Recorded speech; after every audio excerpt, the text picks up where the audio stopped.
So as Stacy mentioned, today is our sixth and final workshop of the series, and we're going to be talking about environmental engineering, managing your surroundings and workplace. Some of these things, some of the topics we have already covered in other areas, like just managing your surroundings with distractions and managing cell phones and devices. But so these are going to be extending those conversations into other things that you can do in managing your surroundings and workplace. Okay. So our agenda tonight, we're just going to start off with just very similar as in other workshops and other weeks, follow-up and reflections. We'll talk about managing your surroundings, managing workplace, relationships. I know that was something that has come up in conversation, and at least follow-up questions of how to manage interpersonal conflicts with peers. So we'll talk about how to manage, somebody that is an attorney that has ADHD, how do they manage, interpersonal conflicts. But then also, I know that there's some attorneys that are on this call that don't have ADHD, but also have interpersonal conflicts with somebody that does have ADHD. So trying to be able to give from that perspective as well. And then at the end, we'll talk about any discussions, questions, and takeaway messages. Okay. So, as I mentioned, as we've done in previous times, follow-ups and reflections, any questions that are lingering from the last week, any comments, impressions, any self-reflections, and any changes that anybody wants to share in which they've implemented in between the weeks that we have been meeting. Or any successes, challenges, things that you've learned about yourself.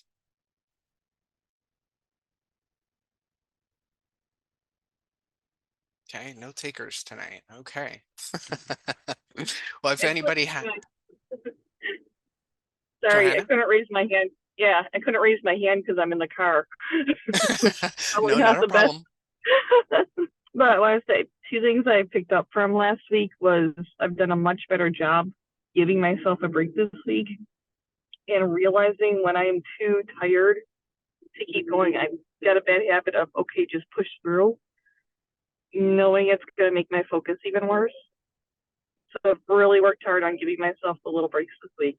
I'm kind of proud of that Great, because I'm little not good at that. successes, Joanna. So that's great. Thank you for sharing and and But and thank you also, for putting some of these skills into practice.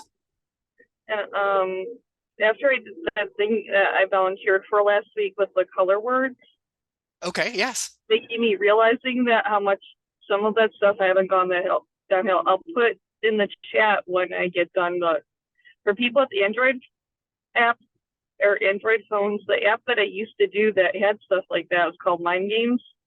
So that kind of gave me a little bit of a kick in the butt to put that back on my phone, and that's actually one of the things I'm using as a break is, okay, do one of these things that's a little bit more like a game, but it's also helping my brain too. Awesome. Just so So using that application yeah, intentionally. yes. Okay. So so it's a break, kind of working break, I guess. But it, like I said, that made me realize that that's something I used to be a lot better at. That I would have gone faster on the more challenging part of it. And I know I'm not a 20-year-old anymore, but they're out there. Absolutely. They work. So cool. So thank you. Thank thank you, Joanna. So, Thank you. And please no driving and talking at the same time. We don't want any liability on this call, okay? Just drive yeah, safely or travel safely. yeah, I did just get home before I got on and then got home before I started talking. So All right, awesome. Thank okay. you. Thank you. Thanks. Tyra. Hi. So I have just like a general reflection, I think. And it's not anything specific that I've implemented since last session, but I I guess just one takeaway I'm realizing is like I've explored so many different facets of my identity. And I think maybe because I'm a kind of later diagnosis person, I feel like I'm realizing like how much this aspect of my identity colors my life experience really even more than I kind of appreciated. And I think, I don't know, I think some people have reflected that it's kind of like a scary thing to be like, oh wow, I'm like, I have like a lot more to work on than I thought. But to me, it feels a little bit empowering. And I guess just an example, and one tool I kind of implemented from last week was just making a list of everything I was procrastinating on, and kind of tying it to or trying to really dig into like why I've been reluctant to like get to the next step. And to me, I feel a little bit empowered when I use tools like that, because I feel like it allows me to shift from like, I'm not procrastinating because I'm a bad person. I'm not procrastinating because I'm lazy. It's because I have these like executive function issues, and there are tools that I can work on to address it. So yeah, I think that's been a really powerful takeaway for me. And I'm looking forward to, I know the work comes now. It's like, these are the realizations and now you actually have to do something, but I feel encouraged. Great, Tyra. That's great that you're also looking at it as this is a part of you, and just becoming real, coming to an awareness of these challenges, and then being able to then it allows us to be able to think of how do we make change and approach it. So thank you, Tyra, for sharing. Elaine?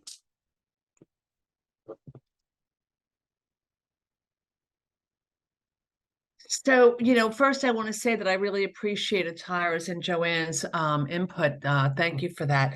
Um, I'm reluctant to share too much because I'm not in the same, I don't have the same circumstances a lot of people participating right now. I'm retired. So I'm not, running a law practice every day. And although I'm noticing now that maybe retirement has also given me a lot more time and opportunity to be able to reflect and recognize and address certain of the issues that were there throughout my life, and that I didn't understand. I didn't have the tools to recognize that it was related to my neurology is I don't know if it's neurology actually, or if it's nature or nurture. I'm not really sure. I think there can be a combination of factors that cause this that cause ADHD. But in many ways, I think back, and maybe this is for younger people, and I do regret that I didn't have the recognition and the tools when I was younger to address some of the issues related to my ADHD, and to be able to, I think I would have performed much better in my career, and maybe even continued practicing a little longer. I don't know. But I think that might have been the case. But so I think this has been really, really helpful. And I think that it kind of continued a path I was already on, but that I was able to pursue because I had more time in retirement. But thank you so much for this. And Stacy, thank you so much for doing this. And Kim, thank you. I can't thank you enough. This has been great. And I have somebody in my family that I wish I could get to do something like this instead of just blaming me for it. Thank you. All right. Yes, Thank thank you, Elaine. And I think that that's important too, just knowing how if you had known some yourself, understood yourself earlier in your career, and how that could have impacted your success right? You could have maybe gone further. I'm sure you had a successful career, and many of the people on this call, I'm sure that they have and will have successful careers, but it's just being able to take that opportunity to self-reflect, know that there are resources out there and strategies and suggestions that can be used. But I think the first thing is really becoming aware, the acceptance of that there are brain differences, and then being able to just practice the things that are much more challenging for the people that are on this call. So, thank you. And I know that there's a lot of people on the call at different stages of their career, as well as why the reasoning why they're even on the call as well. So, just really trying to give as much information to as many people as possible. And if you take one thing out of our time together, then we've made some progress. So thank you for all of that feedback that we've gotten so far, and just people being comfortable in sharing. Because that also empowers you by sharing your own experiences in your life, challenges and successes, that it will help you value yourself, and which then addresses the other stress and anxiety and depression that we've been talking about, that definitely comes into play with the ADHD. Okay, so thank you for that. So thinking about ADHD and the workplace, the idea is that adults with ADHD change jobs more often and have trouble meeting the demands at work, such as completing tasks and working independently. Adults with ADHD are fired and laid off more often compared to adults that don't have ADHD. And interestingly, adults with ADHD who are hyperactive struggle the most within the workplace. And the idea is that, the people that are employing you expect you to be at your desk or at your job doing the work that you're being paid to do. And so sometimes with that hyperactivity, impulsivity, there is actually research that shows that they struggle the most in the workplace. And so when we're thinking about workplaces, again, depending on where you're at in your career, but regardless of where you're at, is always about thinking about finding the right fit. Or in psychology, or in industrial and organizational psychology, it's the goodness of fit. There's this idea that we have strengths and we have challenges, and we all have them. And so depending on the environment that we're in, will allow us to either excel or struggle more. So thinking of when finding the right fit requires you to look at different aspects and ask questions, especially during the interview process. For adults with ADHD, finding the right job will be dependent on the right mix of work you do and the procedures you must follow and the environment you'll be doing it in. Right, so it's a combination of all of these different aspects. Unfortunately, for many people, whether it's ADHD or not, finding the right fit requires trial and error. Finding a good fit will be specific to your own needs. Right, so some people are going to thrive in a job that allows for that self direction, but some others will struggle when they have no guidance, and they're expected to find out or figure out how to take the next steps without that. So really thinking of, again, going back to that self-awareness, and the first one on our list is self-assessment, really understanding what your strengths and preferences are too, right? But the way that you find your preferences is by recognizing where are those challenges and where those brain differences are. ways of thinking of when you're looking at environments, or if it's a good environment, just by asking questions about how supportive, your supervisor might be, or support that are given to individuals, if there's mentors and things like that in the organization, will give you an idea of how flexible that organization will be to accommodate some of your needs. And we're going to talk about requesting accommodations in the workplace. And also trust your instincts. When you're thinking about if a job is a good fit, trust your instincts. If it doesn't feel good for you, maybe you might need to start making decisions of whether you want to continue in that organization or in that environment or not. So, and we'll talk about that briefly in our conversation tonight. Which goes to my next slide, which is, deciding when to leave. There are times where you're in an environment that, hey, you just notice things are just not working out for you. And what is that? And how do you make a determination whether you're ready to leave?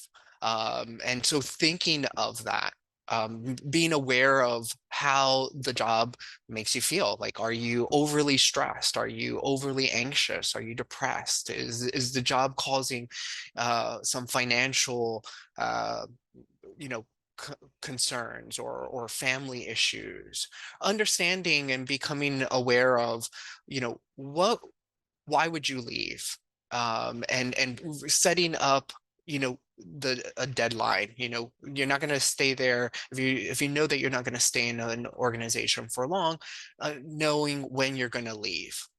But also having some type of plan of action before you make a decision, right? And these are all related to executive functioning, decision making, problem solving, navigating interpersonal relationships. All of those are all related to executive functioning, and being also able to cope with the work demands that you have. And so you want to be able to navigate that, but also become aware of how much does your work impact your success, or how much does the organization impact your ADHD, whether it's positive or negative. But you have to start somewhere where it comes with that self-awareness. I believe last week, or I believe it was last week, that we started talking about explanations and not an excuse, because sometimes when you're not doing the task that you're expected to be doing, and you say, "Oh, I'm doing something else," then it could be seen as an excuse. And so here it is what I want to point out to you is, it's not an excuse. There is a time and need for when you need to request for accommodations, but you have to also recognize when it is that you need to ask for those accommodations. And you have to think of, thinking of an explanation, not an excuse, is thinking of like a wheelchair ramps. They don't correct a disorder, but it reduces the ramp reduces or eliminates the impairments or negative consequences of the disorder. And so with ADHD, the idea is to find your ramps in your life. What are some of those accommodations that you need in order for you to be successful? When we think about work environment, we want to think about we talked about this last week of managing your attention and managing or dealing with distractions, and managing your attention so that it increases on the task at hand. And we talked about workplace, right? The organization of your workspace. And so some things that you could also think about implementing to reduce some of the distractions. It depends on your physical environment. Like that's also important. Is are you in an office? Are you kind of in a bullpen? Kind of everybody's in a certain location, and so there's a lot of cross talking. Thinking of what does your physical location look like? And so some things that you can think about is when you're in a setup where more like smaller cubicles, more open spaces, maybe thinking of using noise canceling headphones, maybe moving yourself away from frequent traffic, walking traffic. Just become aware that, if your coworkers are a distraction, become aware of that they're a part of your distraction. And be able to, if you know that you're busy, just kind of graciously just say, hey, what is it? How can I help you out? Right? Don't try to have small talk when you know that you really are working on something, on a particular task that maybe that has specific deadlines and time frames. So, thinking of, kind of just saying, hey, I can't talk right now. I'm working on this project. Can I follow up with you later? So just thinking of how you can get uh, make interactions what they need to be, and then be able to move on so that you can get back to the task that you're working on. And also consider just muting the ringer on your phone, like on your desk phone, or thinking of, and if that's not, if you can't do that because you have family members or you're waiting for a specific call, what you do is in your mind, you can set up that if it's not these particular circumstances of why you're going to pick up the call, then you decide you won't pick it up, right? So if it's somebody like, you have children, and your children's school is calling you, obviously you don't want to not answer that phone call because you don't know what might be happening. But just in your mind say, well, if it's not the school, all other phone calls, I'm just not going to answer. So, but being aware of putting those parameters around, like especially when you are working on the task that you've intentionally scheduled to be working on, right? And we talked about that in other weeks. Scheduling time for you to focus. And if it is that you're using some of the Pomodoros that we talked about, where you're working like for 30 minutes and then you take a 5-minute break, that's kind of when you may be checking your messages in between. But when you're actually doing the time that you've set aside to focus, that's what you should be doing. You should be focusing. We talked about this last time too, about emails. Thinking of the fact of whether are you required to respond immediately to some emails, and consider more intentionally when you are going to be checking your emails, because checking emails constantly is a frequent distraction or a common distraction, and it just feeds into procrastination, just constantly checking your emails or responding. So some things that you can think about is just setting up times where you might check your emails. Morning, maybe spend the first 10-15 minutes at the beginning of the day to check your important emails, respond to whatever needs to be responded to. Then, you maybe check in the afternoon during lunchtime, and then again in the evening, like we're at the end of the day, you can check them out. And so that could kind of limit again those possibilities of distractions. And then thinking of like internet, social media, and texting.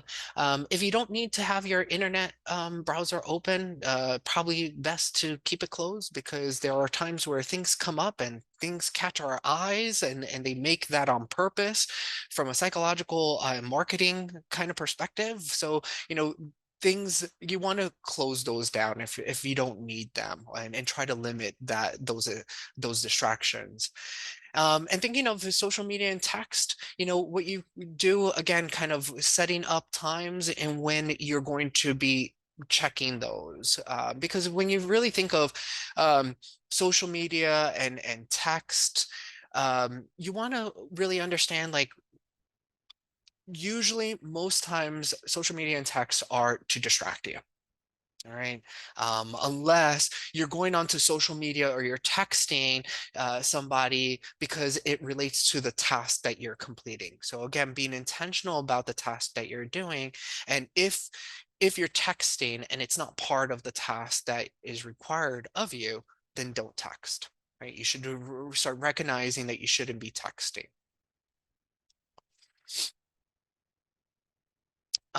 Thinking of work procedures, thinking of, again, kind of becoming self-aware of what type of structure do you need? Are you in a position or at an organization where you're expected to be self-sufficient? Because, in reality, with ADHD, many individuals, not all, many individuals with ADHD thrive and do much better with structure, where things are told to you, guidelines are given to you, what is acceptable, what's not acceptable, where you don't have to kind of try to reinvent the wheel. This is all given to you. And many times individuals that have ADHD just they can't pick up on those things, right? That's where the interpersonal conflicts come in, because they don't understand those cues at times. Okay. And so being able to really understand your environment. Are you the type of person that really needs everything to be spelled out to doing step 1, 2, 3, 4?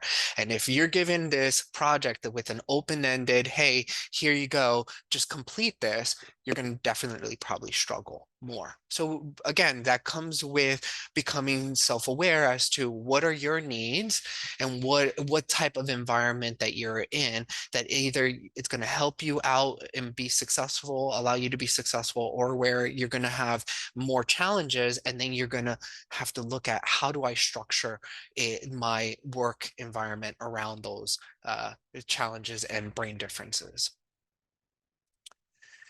Thinking of people at work, these are questions that you want to think about. What type of supervisor will you have, or do you have?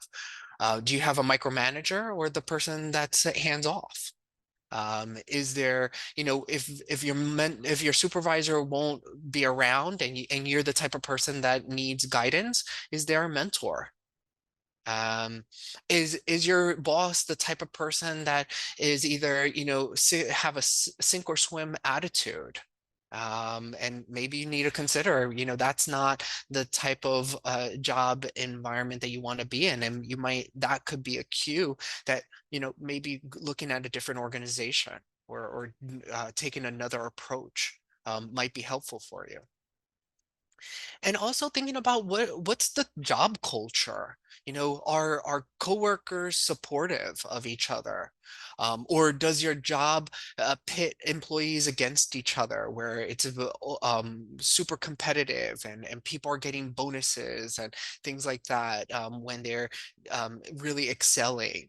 Right? And so that could also drive people to take on more more responsibilities and tasks than they can, which then also could be detrimental to the ADHD person, right? So things that you want to just think about as you're thinking about your job and your responsibilities and just your job culture.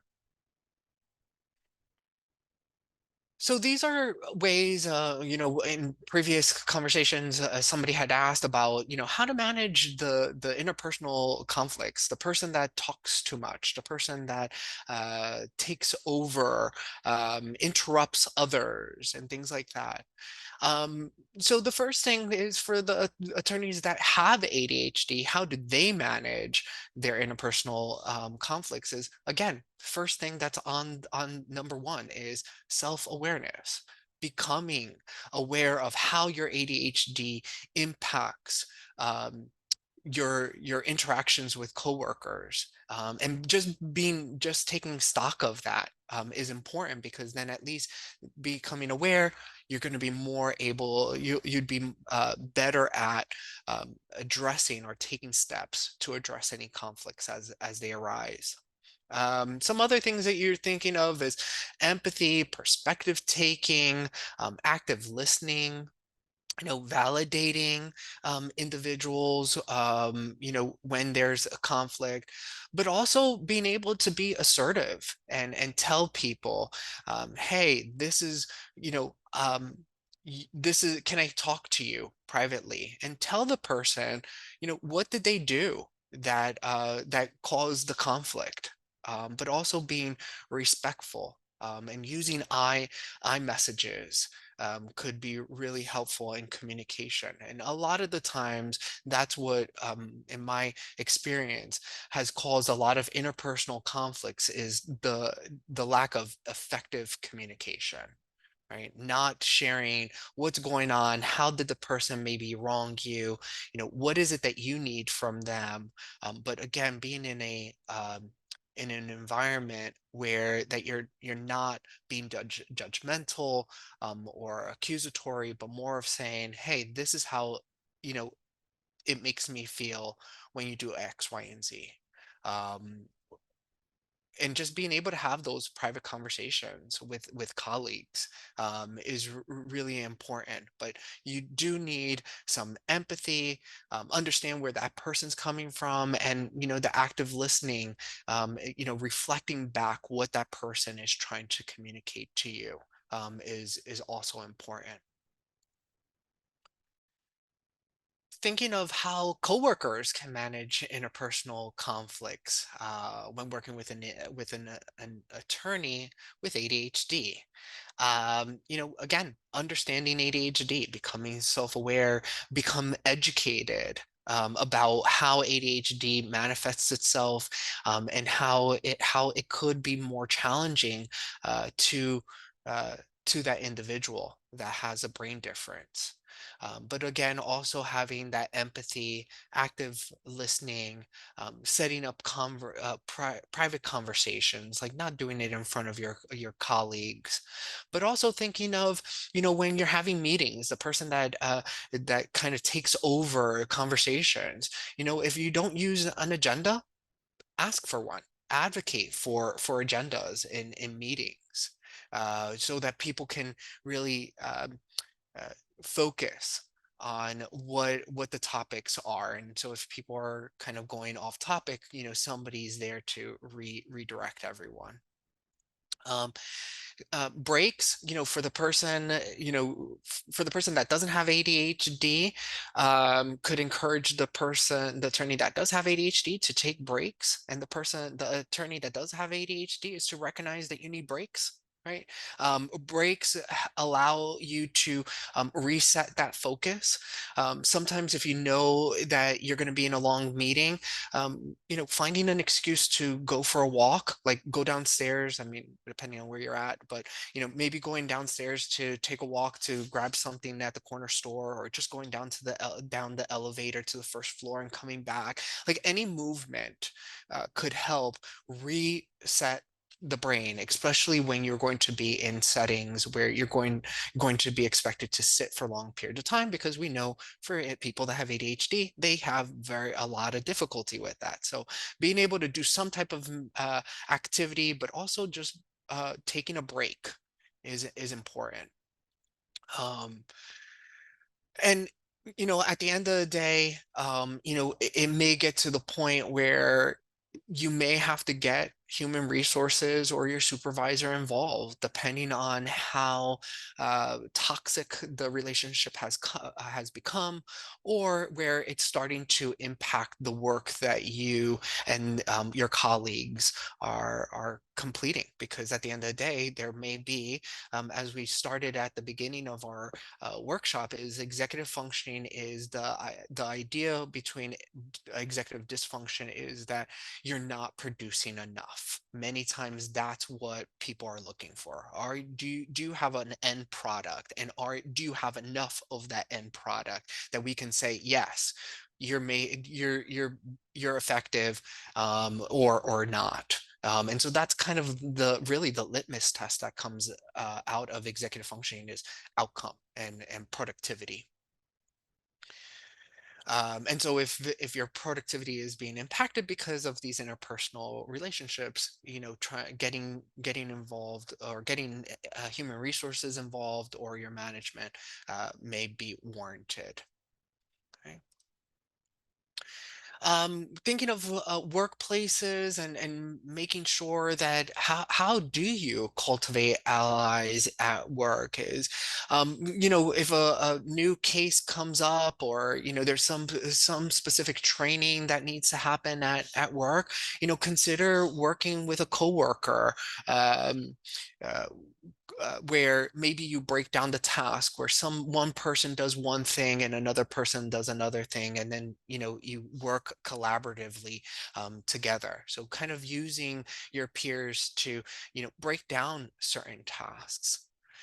Being able to locate and become aware of your colleagues that have areas of strengths where you struggle with, and being able to lean on them for those tasks, but then also offer what are your strengths that you can also offer to that person that may be their area of weakness, or not weakness, but challenge there, and just their difference in how they approach the task. So being able to play on people's strengths and differences. Find a coworker that has your back, and being able to return the favor. So somebody that can help you remember important information, or meetings, or materials, where that person can kind of come in and support you, where to remind you, hey, don't forget that important meeting, or don't forget these materials, and you kind of share that responsibility with a coworker. Because you may not remember everything, but be able to balance that support amongst other coworkers. And schedule regular review meetings with your supervisor, and you can do it with colleagues as well, to gain feedback on your performance on a regular basis, right? Every couple weeks, just say, hey, how am I doing? Or, checking in with the progress on a particular task. Allows you to, one, again, get that feedback that you need, so that you can make some changes, versus waiting until it's like official performance review time. Right? Because I think if you wait until that time, then you may find yourself in a situation where you might not do so well in your performance review. But if you had that information, that feedback sooner, right, you then can think of making some changes along the way, then almost all of a sudden uh, getting that feedback all at once later on, where it may be really impactful for you, because then now it's related to your performance review. So being able to get some of that feedback, both formally and informally, would be really helpful, and I think beneficial for everyone.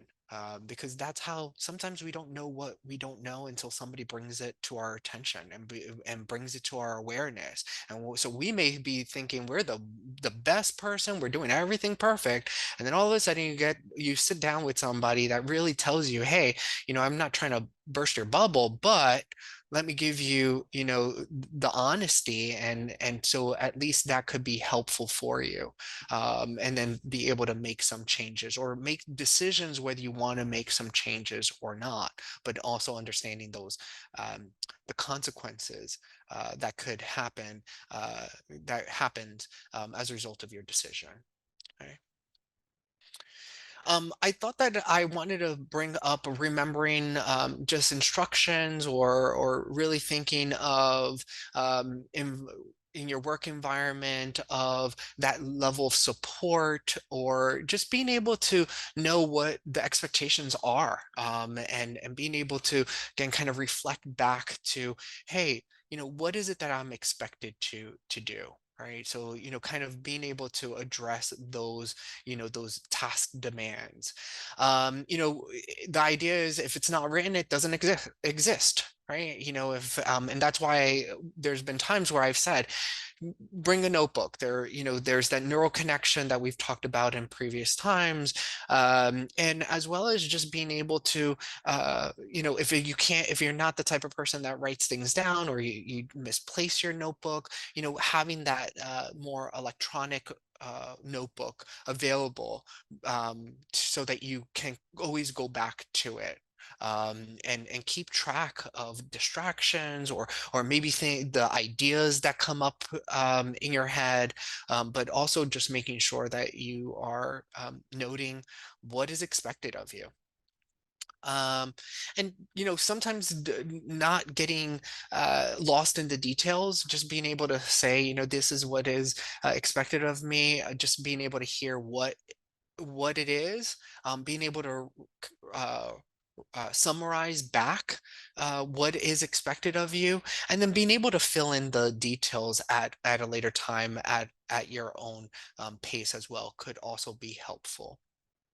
Um, and this is the idea of the recapping and repeating and recapping. So you kind of say, okay, let me make sure I've got this. First, I'm going to do whatever, whatever, whatever. And then next, I'm going to do, you want me to do X, Y, and Z.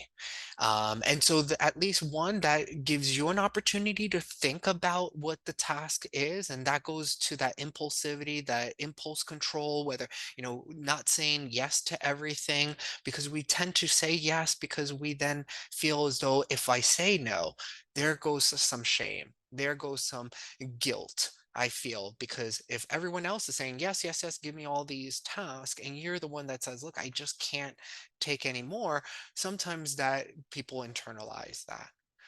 But on the opposite, on the flip side, sometimes people that know they have a lot already on their plate and say yes, yes, yes, well, they find themselves in a pickle, because then they have all of these tasks that they've committed to, and then they can't get it done. Right. So, it's the idea of this tug of war that happens. And so being able to just be reflective of that, and knowing, what can you actually do, and not taking on more than what you can do. And we'll talk about how to address some of that in the next slide or two. Um, Other things is, when you're thinking about instructions, always, anytime you want to remember something, and we talked about this in the past, is trying to connect some type, making it meaningful, and some type of context, or some type of visual representation of, whatever the task is, because it then becomes more concrete, and you're able to remember it more. And remembering that remembering requires, positive remembering and memories requires more of an effort than those negative memories, or remembering those things that need to be done. So just being able to think of things more intentionally, and meaning, putting some meaning to it. Why? Right? Some of the things that we talked about at the beginning when we talked about change. Well, why, if you add value to why you're doing something, you're more likely to follow through with it. And this would go the same with instructions, being able to add context, add value to why you're doing it, you're more likely to follow through. Here's just an exercise that I found in some of my readings that I thought was really good, as I've given you other exercises that you can try out. And the idea here is that you find an instructional cooking video online, and it's where between 5 to 10, 15, 5 and 15 minutes. Getting your notebook down, right? Getting your notebook, and writing down the instructions given on the video. However, you get, you know, two headphones or earbuds, and what you do is that you put one earbud where it's connected to some distracting music, right? While in the other ear, you're listening to the cooking video. and that's on a separate device. And what the idea is that you're just seeing how are you able to pick up the instructions with the distraction in the other ear, because that's basically what it feels like for many of you on this call is the noise, the constant noise all the time, and then you're trying to weed out, the noise that you really don't need, like essential, that's not essential. It's kind of thinking of this. I'm reminded of thinking of individuals when we're driving and we're getting to a place that maybe we don't know so well, and we have the radio blasting, right, and we're driving and we're getting closer, we're not too sure what many times what we do is that we start lowering down the volume on our radio when we're driving and getting closer, or we're uh not too sure if we're going in the right direction. And so um lowering down the music is not going to get you closer to your destination. What it does is it allows you to focus on where you're trying to get to, right? And so when you have a lot of that distraction, it's much more challenging for the ADHD brain. And so here it is you start practicing, how do you address being more focused and being able to take out the extraneous noises, and be able to really focus on the task at hand. So and going back to that example of the ADHD brain and the radio, for the ADHD brain, the radio is always on.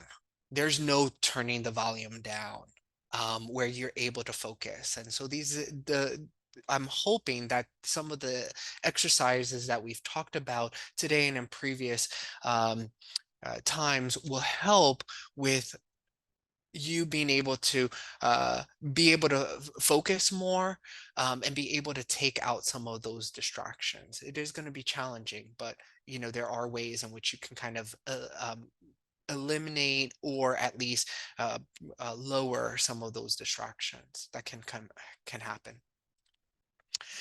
Some of the things that we're thinking about of assertive communication, when your supervisor is giving you a task, set a realistic expectation with your supervisor. If your supervisor is asking you to complete something by 5 o'clock p.m. on a Friday, and you know that you have other projects, instead of committing to that deadline where you know for a fact that it's going to be more challenging for you to meet, inform your supervisor. Ask them if you can say, okay, well, instead of Friday, can I give it to you on Monday, right? But you have to also understand, like, are you going to be really able to give it to them on when you kind of renegotiate? Right? If they want it on Friday, you say, no, can I do it next week? You have to know whether you're going to be able to keep that commitment. But you also want to think of, you could also let your supervisor know, hey, if they say, look, I have these other tasks that are kind of before that I've been working on, and where you can maybe use that as to compromise with your supervisor and say, hey, look, I have these and I have competing deadlines. Can I not put this deadline, but then do yours, right?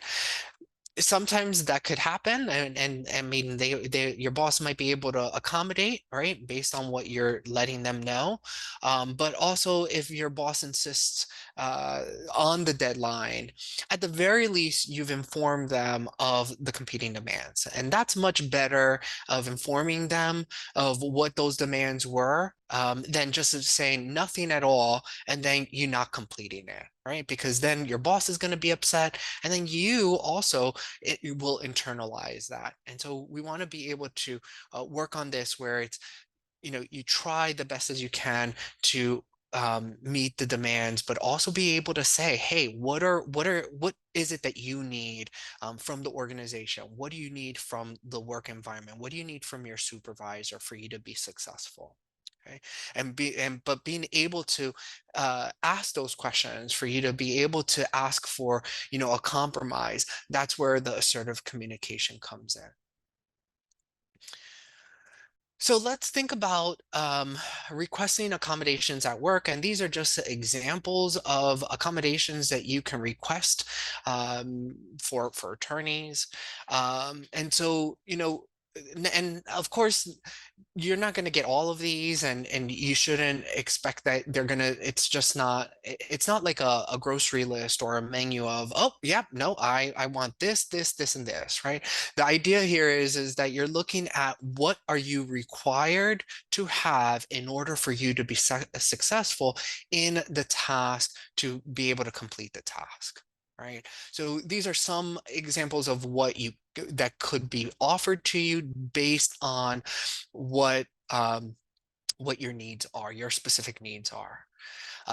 So, one of the things that come up very often would be is, to decide whether you're going to self-disclose your diagnoses or not to your employer. And so when deciding to share your diagnoses with your employer, it'll be on a case-by-case basis.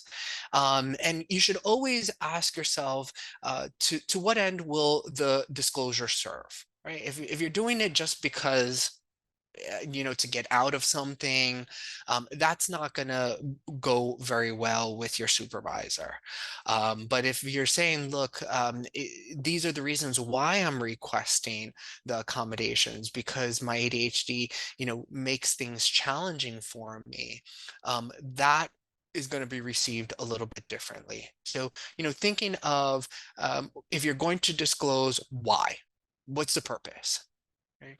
Sometimes you might not need to do that. Sometimes you land a job where your supervisor and your boss, they already show support and can accommodate your needs without going through the formal process.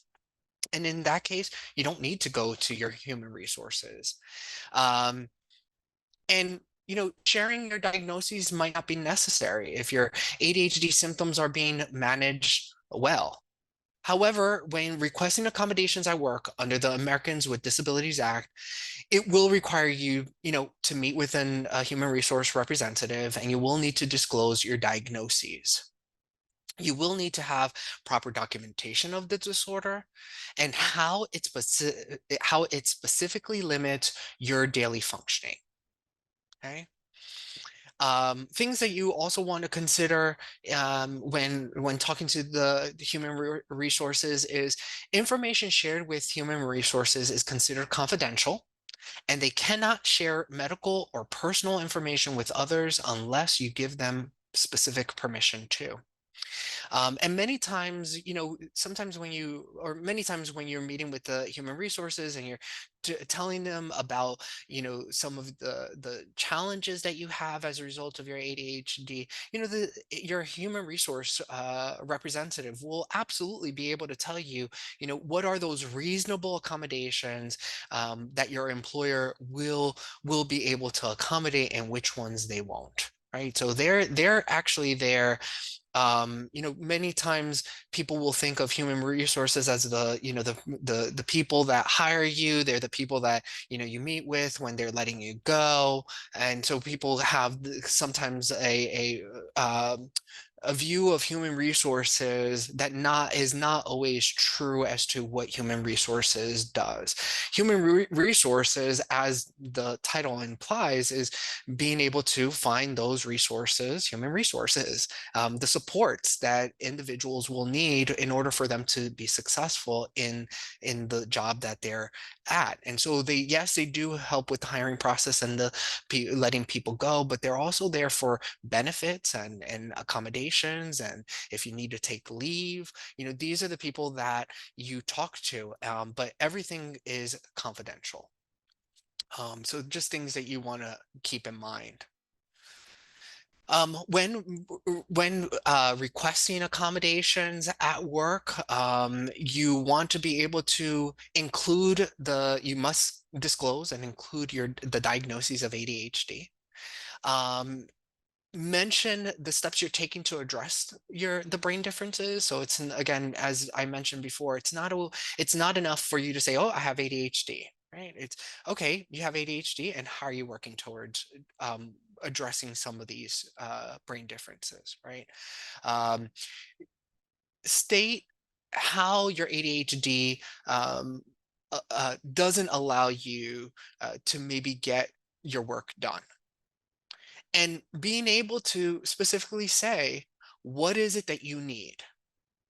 Right? The idea is that you're coming up with a plan as to knowing, hey, these are the accommodations that I need in order for me to be successful.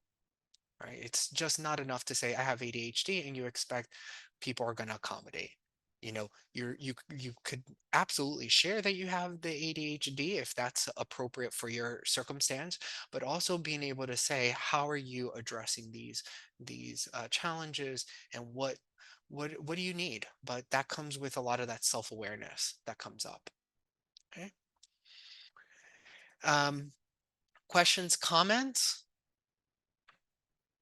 I know we have like 1 more minute or 30 seconds left, and there's just really wrapping up with the questions, comments, and I'll just put them all together, really thinking of, the time that we've spent together over the last 6 weeks, or actually 7 weeks, technically, with the overall overview and introduction.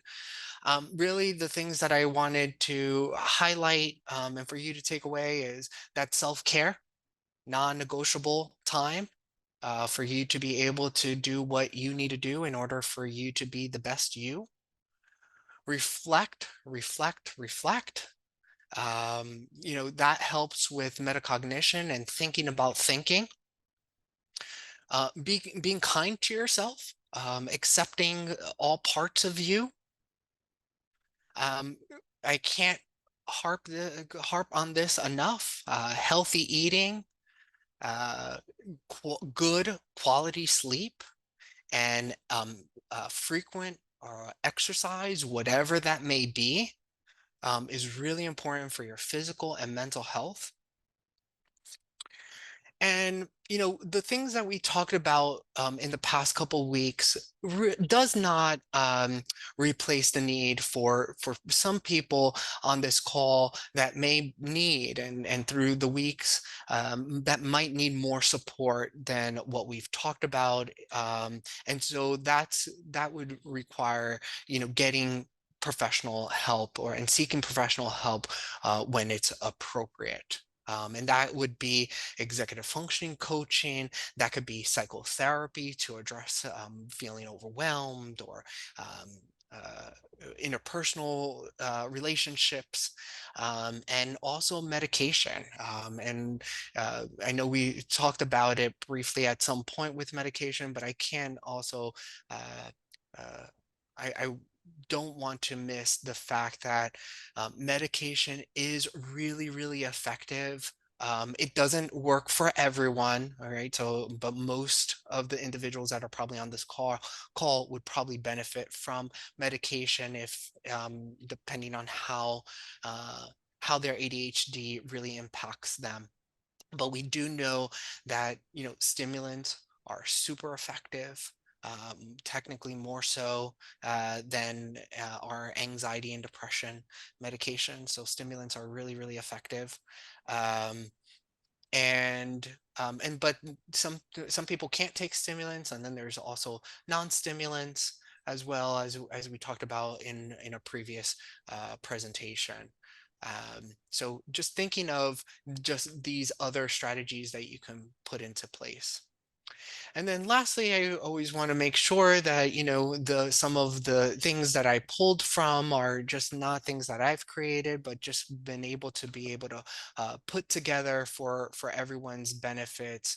So I just wanted to give credit to the resources that I pulled from throughout our presentations. So with that, I'm going to stop sharing my screen, and I'll open up. I'll open up the floor or the call to anybody that wants to just share any feedback or insights, or reflections, takeaways.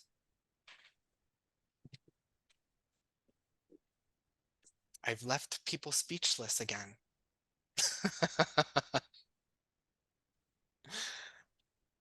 Kathy. Oh, where did you go? Yeah, gotta get myself off mute and figure out where I'm at. I just wanted to say, as we got to the end of this workshop, that I'm feeling both like I finally have permission to stop working so hard in the ways that don't suit me, so that I feel like I'm not spinning my wheels unproductively all the time, but also have much more clarity on the work that I do need to put in where it's going to make the biggest impact for the way that my brain works. So it's a relief. It's a relief to feel that in a way I can stop working so hard. I don't know if that makes sense to everybody else, but for me, it just gave me a little bit of peace to be able to put down the stuff that isn't working.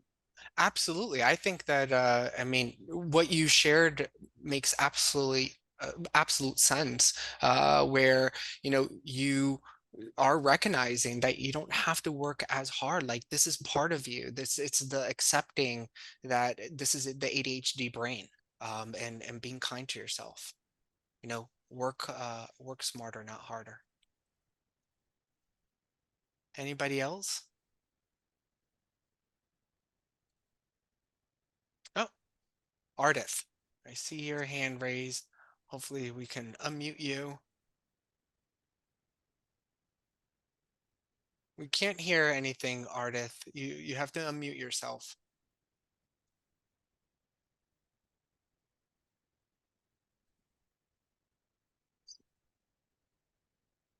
I'm not sure what she might be communicating on over there.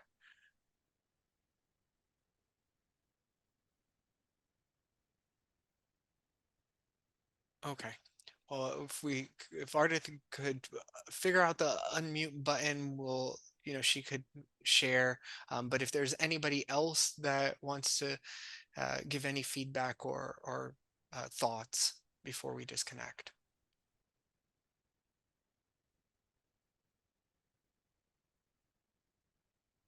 Okay. So Ardith, I'm sorry that you weren't able to share I your. I Oh, I there clicked you on are. you. That's could I clicked it. Okay. The thing I was wondering about is you talk about writing down things to keep things in mind for the future. And writing Huh? down things, but Yeah, you he have said to in the have you workout have room. something. You have to have something to write it down on, and then you could have notes all over the place, and then you have to organize them. It's quite a job to do that. How do So, you, so one of what the do you things I do? would Go over and write something down that in a certain place or something? Absolutely. That's where you would come up with whatever works for you. So if you're the type of person that you need that paper, pencil, right, or pen, you dedicate a notebook, and it doesn't have to be a big notebook. You have the smaller notebooks that you can carry around, like those journaling notebooks and stuff that you can use something like that where you're just writing things down, whatever it is that you want to remember, or as things come up where you want to, ideas come up when you're working on something and you're getting distracted, you just jot things down on there. The idea is then you can come back to it, and it alleviates the mental capacity of having to not only be able to focus on the task that you're trying to do and remember all the steps that's required of you for that particular task, but then you also have all of these other ideas and thoughts that come into your head, and where at least being able to put it down on paper, and then be able to come back to it, just alleviates some of the cognitive load, where especially if it's not something that you need at that particular time. So, the idea is that you're not putting it all over, not all over the place, but you're really putting it in a one centralized location where you're writing down, what you want to write down. But you have to understand why you're writing things down and why you're using that system. But absolutely, or just even being able to record something on your phone. There's voice notes or just notes in general that you can just jot down some stuff. But yeah, absolutely. I mean, you're gonna have to go back to looking at that, but at least it alleviates the working memory demands. which Mhm. for some people they struggle with, right? So you may be the type of person that you're able to hold everything in mind, you don't forget anything. So for you, that strategy is not going to be necessary for you. But it really just depends on what is your needs and how to meet that.